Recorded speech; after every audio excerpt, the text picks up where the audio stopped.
The day is February 6th. 2022, a chilly winter morning, and currently Eren is Demon Slayer Season 2 and Attack on Titan Season 4. Two of the most giga-hype animes of all time. I wake up, and as the clock strikes 11, Demon Slayer's Episode 10, Never Give Up, is now live. I click on the episode unknowingly to me, about to experience the most peak day in cinema history. Even before the episode starts, I get to bump the Entertainment District opening. This song, Reverberation Sanka goes so unbelievably hard, dude. Every time I hear this bop, I instantly get out of my chair and start throwing it back.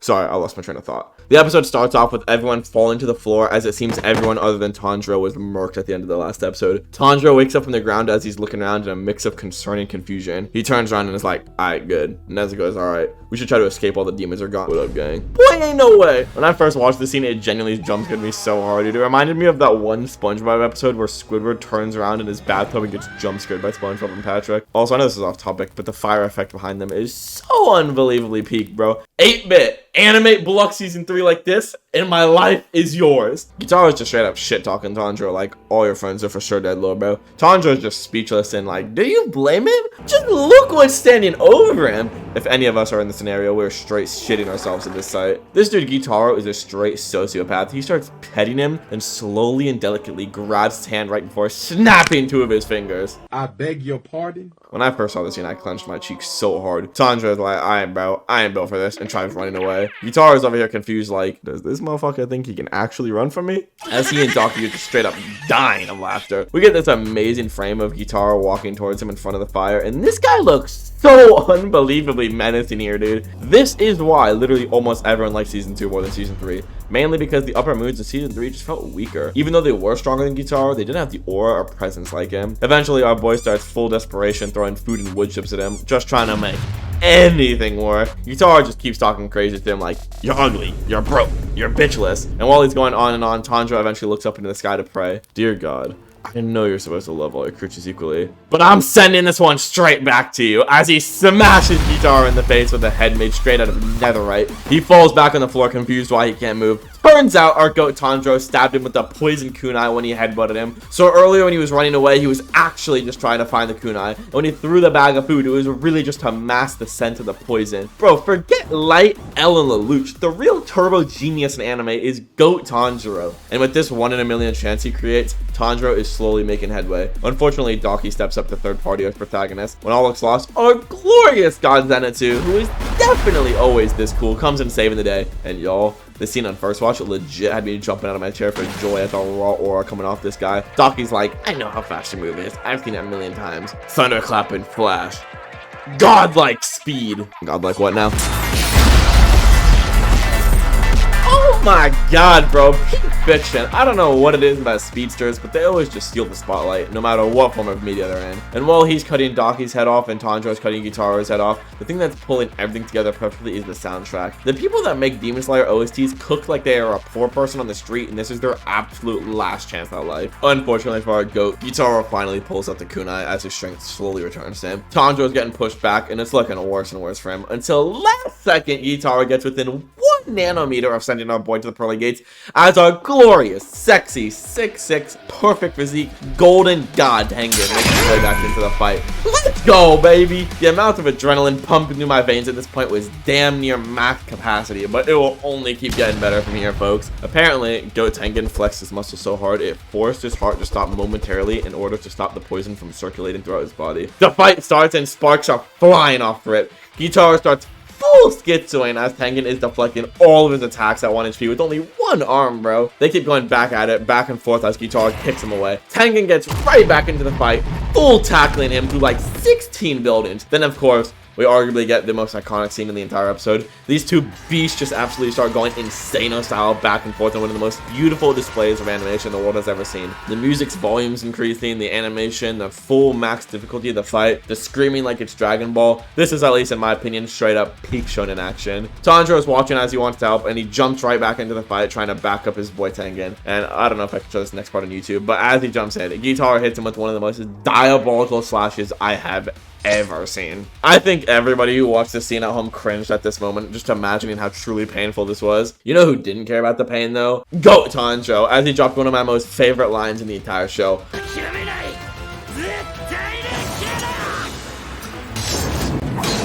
It goes so hard, bro. Tanjiro's hyping himself up, though. Like, ignore all the pain in your body. Striking with all your might won't be enough. 100 times the force. Summon it by force. As my goat legit becomes one of the legendary Super Saiyans, summoning his curse mark. Also, on a side note, I have never seen in my life Tanjiro look as genuinely insane as demonic as he does here. Gyutaro is panicking as it's looking all over for him, but remembers he'll be fine as long as his sister's head remains intact, so he switches over to her. Our boy Zenitsu is still flying around, but there's just no more strength left in his body. And when all looks lost for our yellow goat, somehow Inosuke comes flying in, saving him. How is he fast enough to catch up to Zenitsu, you may ask? Well...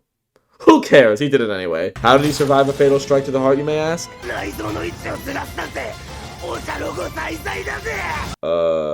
Sure, I guess. How is the poison not killing him? Huh? Fuck it, who cares? We ball. As we get this glorious scene of these three going full Dragon Ball screaming in the crescendo to win the fight, cutting off both heads. And there you have it, folks. For the first time in over a century, we have defeated an upper-ranked demon. The elation throughout all the crowds is unbelievable. I got up from my chair with a tear rolling down my face as I knew I experienced a rare, once-in-a-lifetime level of peak. I ran out of my chair to my roommate's room as I told him, like, look, bro, I know Attack on Titan is on a generational run right now, but truthfully, I don't know if the episode coming out later today can even stand up to the monster of an episode Demon Slayer released. I guess Isayama heard what I said and took it personally, as I was unaware at the time that the Attack on Titan episode airing today was also going to be peak fiction. Around 4 hours goes by as 3:45 rolls around, and it's time to experience more once-in-a-lifetime peak. But before we head into this episode, we have to first dive back into the episode prior, just to quickly re-remind ourselves of the context. After Phase Gabby hits a generational quickscope on our goat, Zeke grabs his head, bringing him into the past. But instead of just using the Founder's power, Zeke feels the need to show Eren all of his memories with his dad to prove how evil their daddy truly was. Sheesh, you want to talk about daddy issues? Zeke is a prime example. It's legit when the villain can win the fight, but instead starts monologuing about his evil plans instead of just doing them. As they are leaving the house, Zeke is just full molding, and just look at Eren, bro. He's like, shut your Eventually, years have gone by, and Zeke comes to the conclusion that, just as Eren said, his dad never brainwashed him. Dude, they wandered for years in his memories, all because Monkey Zeke just needed to prove his dirty old man was so evil. Eventually, we finally get to the scene everyone was waiting for. Grisha is finally at the Founder's house. They start arguing back and forth on what the morally right thing to do is concerning the Eldians and Titans. Here's where one of the most peak twists in all of anime happens. As Grisha is arguing, he keeps looking back at Eren, almost as if he can see him. And then bro drops one of the craziest lines, legit throwing everyone off. I know I can't use the Founding Titan's power. Each of the 9 Titans has its own special trait, including the Attack Titan within me. The Attack Titan can glimpse into the memories of its future inheritors. In other words, it's able to know the future. What did he say?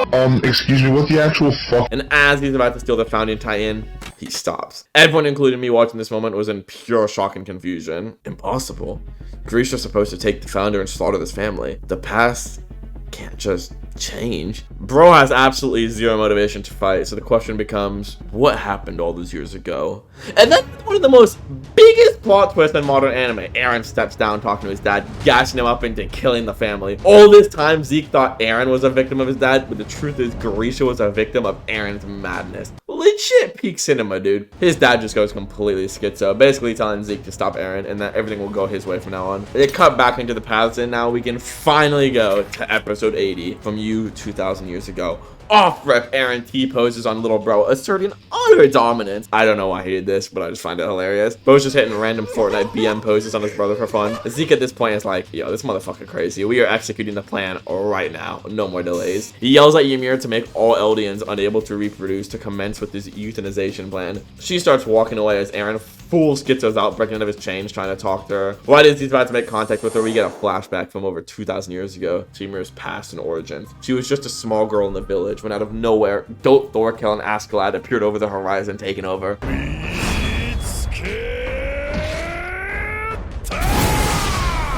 Wicked sick. Obviously, with these two fighting, you aren't winning, and she was taken as a slave. She had made the mistake of letting a pig escape, so they hunted her down like a dog until she eventually tripped down a large tree with a massive cave underneath. She falls into the water, and this weird worm thing like attaches to her, creating the first Titan. the founder. The king of Eldia used her as a slave for building infrastructure, fighting wars, and carrying on his bloodline. This shit was brutal, dude, and we haven't even gotten close to the worst part of this backstory. An assassin attempted to move on the king's life, but Ymir jumped in front, blocking the spear. She eventually dies, and how can I put this delicately? The king forces his 3 young daughters to do a full mukbang on their own mother. I beg your pardon? I think I'm gonna be sick. Yeah, Zeke, you think your dad was bad? Bro doesn't even come close to this complete abomination of a father. As we cut to Ymir stuck in the paths, basically enslaved for what feels like essentially eternity, making titans for the Eldian Empire. We eventually go back to the modern day, to Eren. I'll end it. I'll put an end to this world. Give me your strength. You're not a slave. You're not a god. You're just a person. You don't have to bow to anyone. You can decide. And this dialogue sequence from Eren is just peak, bro. Like, he's right, dude. She's, for basically an eternity in her life and in the past, just been a slave, forced to obey. It's your power. You get to choose. Zeke comes sprinting in, begging and pleading for her to continue with this plan, but it's already too late. You've been waiting this whole time for 2,000 years. For someone. We cut to her face. For the first time ever, you see real emotion, and it's at this point we know it's about to go fucking down. She gives him all her strength as our glorious King Eren starts transforming into his final form, Giga Founding Titan state. All the walls start tearing down as the army of millions of colossal titans are about to begin their tear. And then this fucking transformation scene gives me goosebumps like I've never felt in my life. Seeing this absolutely gargantuan monster arise roaring is legit insane, dude. And just look at Monkey Gabby, dude. Just hilarious, you know. Shocked, like, fuck Gabby. All my homies hate Gabby. Also, people forget the scene played out very differently in real time, since everything in the paths was basically instant. This is what it looked like in real time to everyone else.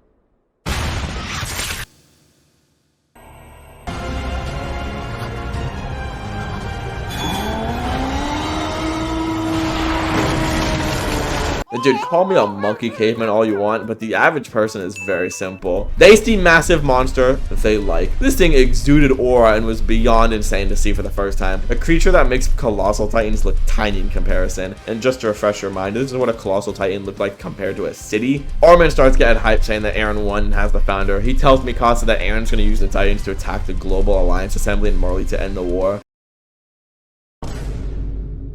Well, he does something like that, I guess. After a few seconds, though, Armin gets a bit suspicious himself, even while Maria has come down. If he's just crushing the global alliance, what's the point? Why give up the walls to attack? Check, check. 1, 2, 1, 2. My name is Eren Yeager. I'm using the Founding Titan's powers to address all my fellow Eldiggers. RDR is crazy, bro. I have undone all the hardening of Paradise Island's walls, and the Titans within have begun their march. My goal is to protect my fellow Eldiggers. Oh, at least use Eldiggers. Shut up! Who gonna stop me? Unfortunately, the people on the outside world won't rest until every single one of us is dead. I refuse to let them. The Wall Titans will trample every inch of the world beyond this island until every last life beyond our shores is wiped out. Also subscribe to Savage Toby. He's kinda my guy. My glorious sexy go Eren, bros. Get rumbled, stay humbled. Rah! Overall, though, this final scene of him activating the rumbling siege and war of the entire world was genuinely one of the most peak scenes in all of cinema history, dude. The perfect culmination of the entire show all coming together for this one moment was just... This was literally a top 3 to 5 episode in the entire show, and that's saying a lot considering the competition this show has. It was at this point I stepped back from my computer and just looked out my window in awe. I could have been born just 50 years earlier without any anime. I could have been born into a time where my village was raided by Vikings at any time. I could have lost a sperm race and never been born. But somehow, the planets aligned in such a lucky way that me, you, and everyone else you know was born in an era where we were allowed to experience such peak cinema in just one day. From the greatest fight in anime to the greatest plot twist and crescendo to air on the same day is just amazing, man. But yeah, overall, February 6th, 2022 will go down in history as the greatest day in history for us anime fans. Hopefully you guys enjoyed this video. We could like and subscribe. I want to start doing videos like this more often, story style videos on anime other than just block. Now I'll obviously keep doing block videos as it is my favorite anime, but there are countless other animes I loved and want to talk about as well. If you want me to make any specific videos on other animes, comment them down below, and who knows, maybe I'll actually do it. But with that said, if you're still here, I appreciate it, and yeah, I will see you guys in the next one. Peace.